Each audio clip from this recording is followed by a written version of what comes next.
Hello everyone, this is Julian from Kanen Coffee, and today we have a Elekra with us in the shop. And I came in for a general tune-up and also a leaking steam one, which we replaced the junction with. As you can see, the knob's not there anymore. And how this kind of works is kind of a ball knob. So if you look in there, it'll be kind of hard to see.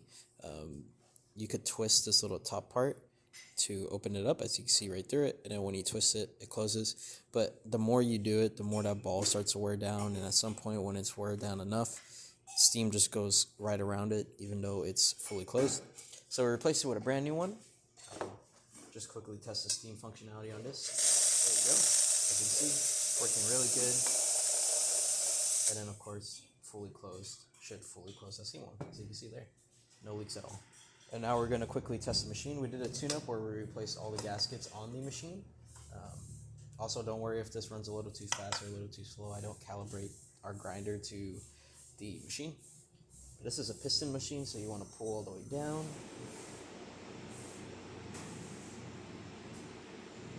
Then a lot of shot to progress with the piston. These machines are beautiful because it has a piston in here, a really large spring. It's really hard to put back on after you take it off. And what happens is that when you fully press it down, this chamber fills up with water. I put too much coffee in the portafilter. This water is full of this chamber is full of water. And then when you let go of the lever, I recommend slowly letting it go up.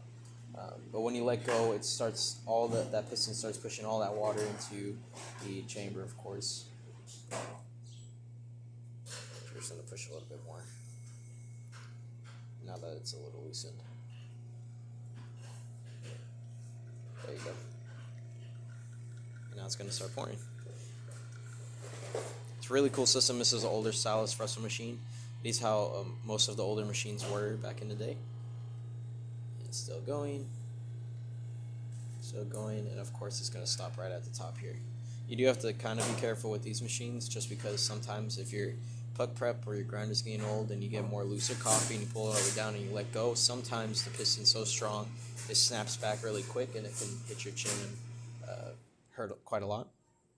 But yeah, also replacing the sight glass and the gaskets in between there. We did replace the steam gauge. As you can see, here's the older one. We replaced it with a brand new one that still has Elekra on it. We replaced the gasket on the cap. And yeah, that's about it. If you like this video or any of our other repairs on our channel, leave a like, subscribe, hit the bell. Thanks for watching.